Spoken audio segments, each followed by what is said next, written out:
As for Balzac, he was a most remarkable combination of the artistic temperament with the scientific spirit. The latter he bequeathed to his disciples, the former was entirely his own. The difference between such a book as Monsieur Zola's L'Amour Amour and Balzac's Illusion Perdue is the difference between unimaginative realism and imaginative reality.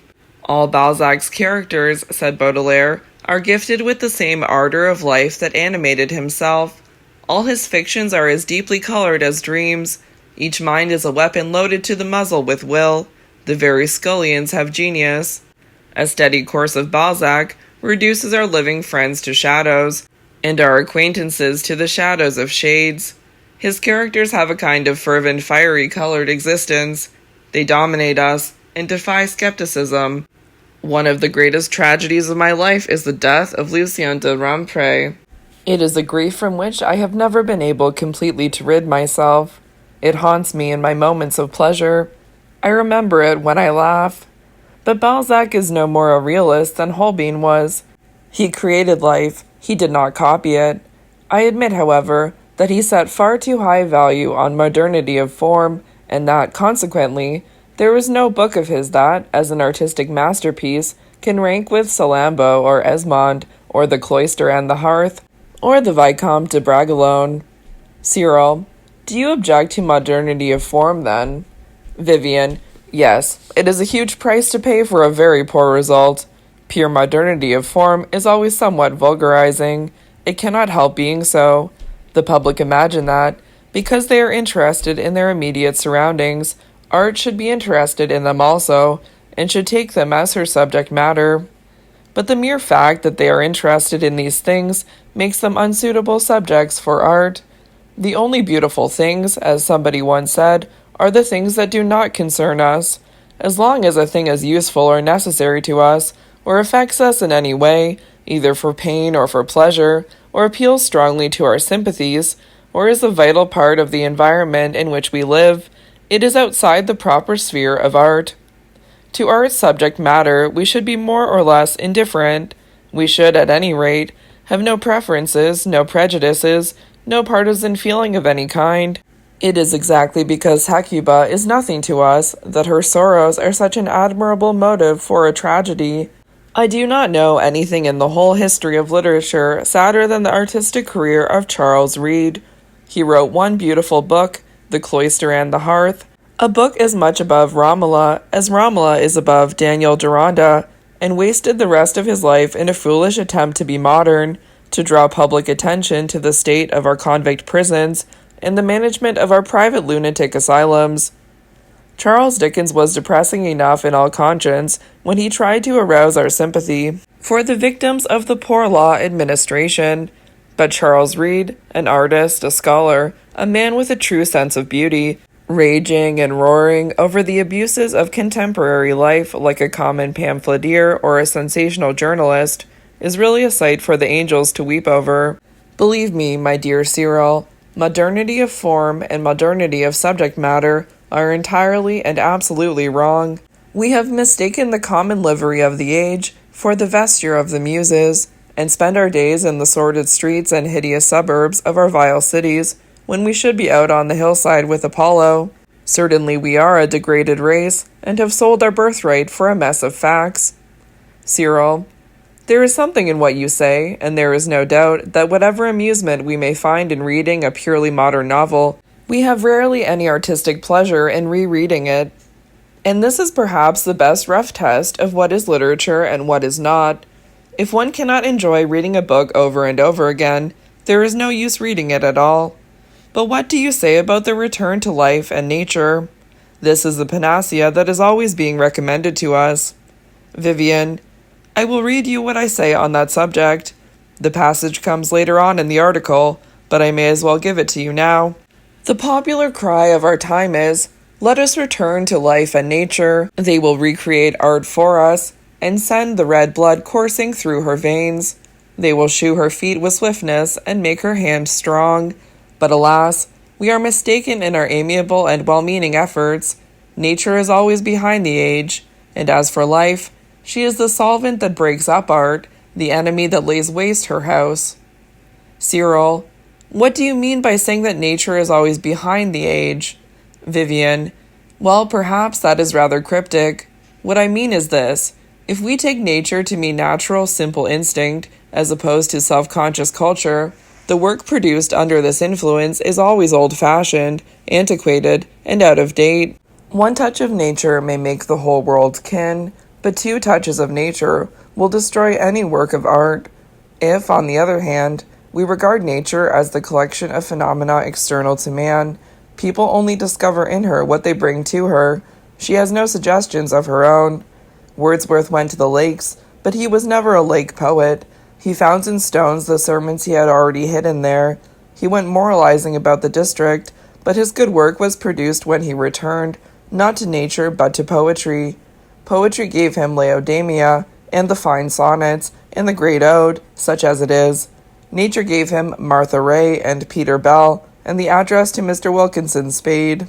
Cyril, I think that view might be questioned. I am rather inclined to believe in the impulse from a vernal wood, though of course the artistic value of such an impulse depends entirely on the kind of temperament that receives it, so that the return to nature would come to mean simply the advance to a great personality. You would agree with that, I fancy. However, proceed with your article. Vivian, reading. Art begins with abstract decoration, with purely imaginative and pleasurable work, dealing with what is unreal and non-existent. This is the first stage. Then life becomes fascinated with this new wonder, and asks to be admitted into the charmed circle. Art takes life as part of her rough material, recreates it, and refashions it in fresh forms, is absolutely indifferent to facts, invents, imagines, dreams, and keeps between herself and reality the impenetrable barrier of beautiful style, of decorative or ideal treatment. The third stage is when life gets the upper hand and drives art out into the wilderness. That is the true decadence, and it is from this that we are now suffering. Take the case of the English drama. At first in the hands of the monks, dramatic art was abstract, decorative, and mythological. Then she enlisted life in her service, and using some of life's external forms, she created an entirely new race of beings, whose sorrows were more terrible than any sorrow man has ever felt, whose joys were keener than lovers' joys, who had the rage of the Titans and the calm of the gods, who had monstrous and marvelous sins, monstrous and marvelous virtues. To them she gave a language different from that of actual use, a language full of resonant music and sweet rhythm, made stately by solemn cadence, or made delicate by fanciful rhyme, jeweled with wonderful words, and enriched with lofty diction. She clothed her children in strange raiment and gave them masks, and at her bidding the antique world rose from its marble tomb. A new Caesar stalked through the streets of risen Rome, and with purple sail and flute-led oars, another Cleopatra passed up the river to Antioch. Old myth and legend and dream took shape and substance. History was entirely rewritten, and there was hardly one of the dramatists who did not recognize that the object of art is not simple truth but complex beauty. In this they were perfectly right. Art itself is really a form of exaggeration, and selection, which is the very spirit of art, is nothing more than an intensified mode of overemphasis. But life soon shattered the perfection of the form. Even in Shakespeare, we can see the beginning of the end. It shows itself by the gradual breaking up of the blank verse in the later plays, by the predominance given to prose, and by the overimportance assigned to characterization. The passages in Shakespeare, and there are many, where the language is uncouth, vulgar, exaggerated, fantastic, obscene even, are entirely due to life calling for an echo of her own voice, and rejecting the intervention of beautiful style, through which alone should life be suffered to find expression. Shakespeare is not by any means a flawless artist. He is too fond of going directly to life, and borrowing life's natural utterance. He forgets that when art surrenders her imaginative medium, she surrenders everything. Goethe says somewhere, "In der Beschränkung siegt sich erst der Meister." It is in working within limits that the master reveals himself, and the limitation, the very condition of any art, is style. However, we need not linger any longer over Shakespeare's realism. The Tempest is the most perfect of palinodes. All that we desired to point out was that the magnificent work of the Elizabethan and Jacobean artist contained within itself the seeds of its own dissolution, and that, if it drew some of its strength from using life as rough material, it drew all its weakness from using life as an artistic method. As the inevitable result of this substitution of an imitative for a creative medium, this surrender of an imaginative form, we have the modern English melodrama. The characters in these plays talk on the stage exactly as they would talk off it. They have neither aspirations nor aspirates. They are taken directly from life and reproduce its vulgarity down to the smallest detail. They present the gait, manner, costume, and accent of real people. They would pass unnoticed in a third-class railway carriage. And yet how wearisome the plays are. They do not succeed in producing even that impression of reality at which they aim, and which is their only reason for existing. As a method, realism is a complete failure. What is true about the drama and the novel is no less true about those arts that we call the decorative arts. The whole history of these arts in Europe is the record of the struggle between Orientalism, with its frank rejection of imitation, its love of artistic convention, its dislike of the actual representation of any object in nature, and our own imitative spirit. Wherever the former has been paramount, as in Byzantium, Sicily, and Spain, by actual contact, or in the rest of Europe by the influence of the Crusades, we have had beautiful and imaginative work in which the visible things of life are transmuted into artistic conventions, and the things that life has not are invented and fashioned for her delight. But wherever we have returned to life and nature, our work has always become vulgar, common, and uninteresting. Modern tapestry, with its aerial effects, its elaborate perspective, its broad expanses of waste sky, its faithful and laborious realism, has no beauty whatsoever. The pictorial glass of Germany is absolutely detestable. We are beginning to weave possible carpets in England, but only because we have returned to the method and spirit of the East. Our rugs and carpets of 20 years ago, with their solemn depressing truths, their inane worship of nature, their sordid reproductions of visible objects, have become, even to the Philistine, a source of laughter. A cultured Mohammedan once remarked to us, "You Christians are so occupied in misinterpreting the fourth commandment that you have never thought of making an artistic application of the second." He was perfectly right, and the whole truth of the matter is this: the proper school to learn art is not life, but art.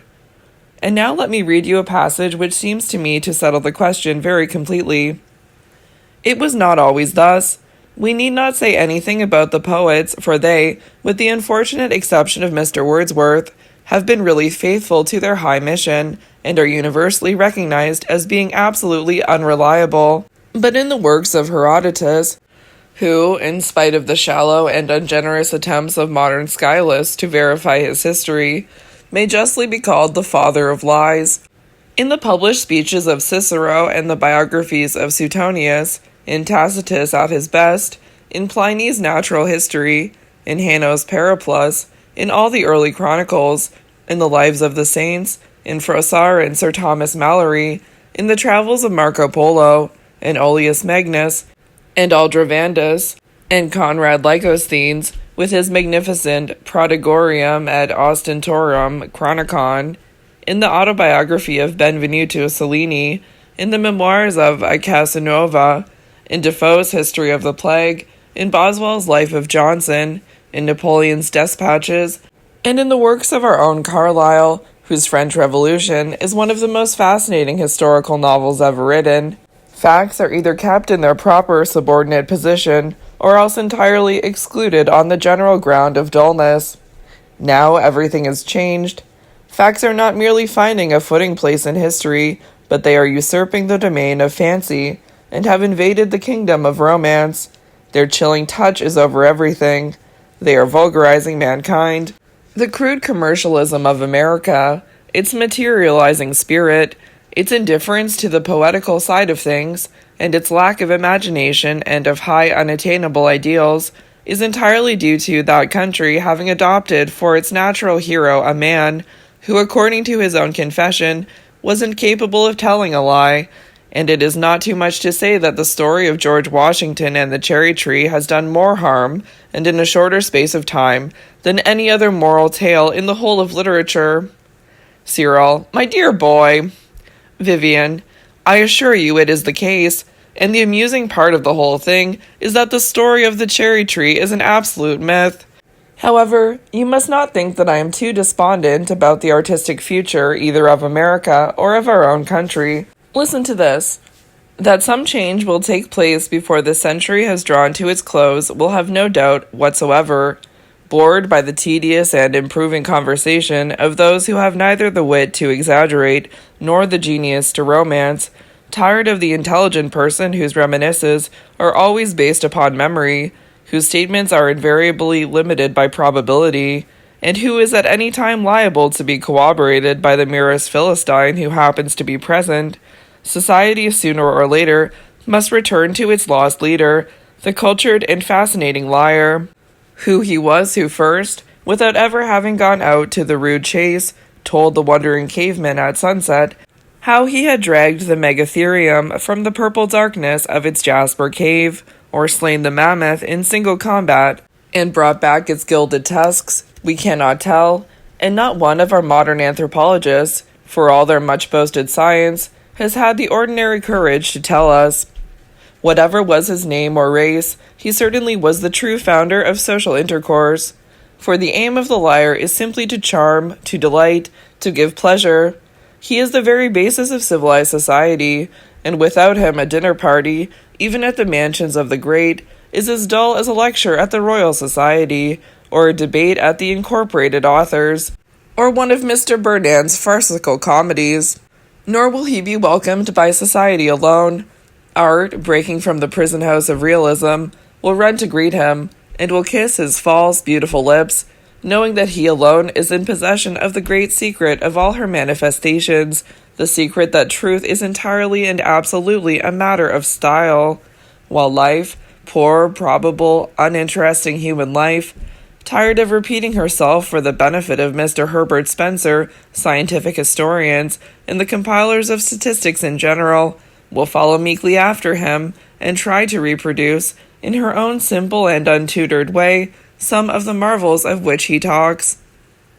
No doubt there will always be critics who, like a certain writer in the Saturday Review, will gravely censure the teller of fairy tales for his defective knowledge of natural history, who will measure imaginative work by their own lack of any imaginative faculty, and will hold up their ink-stained hands in horror if some honest gentleman, who has never been farther than the yew trees of his own garden, pens a fascinating book of travels like Sir John Mandeville, or, like Great Rayleigh, writes a whole history of the world without knowing anything whatsoever about the past.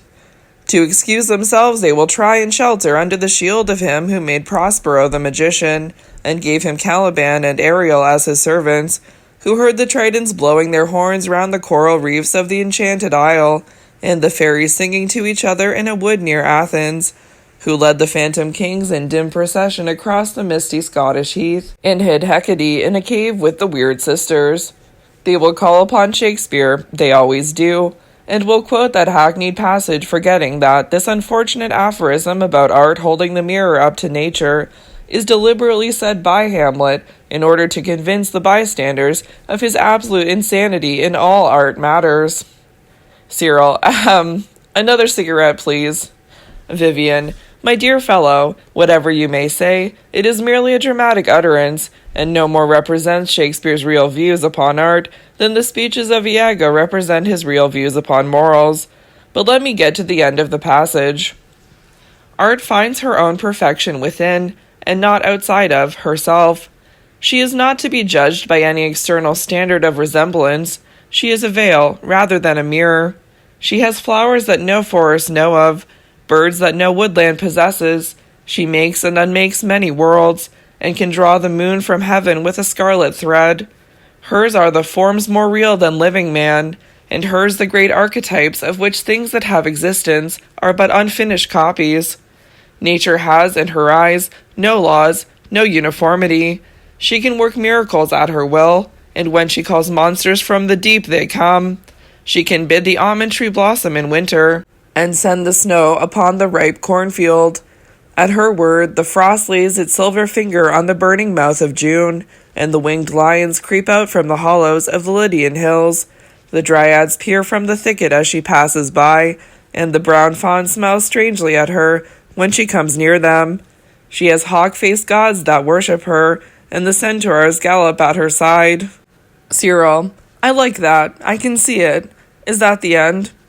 Vivian: No, there is one more passage, but it is purely practical.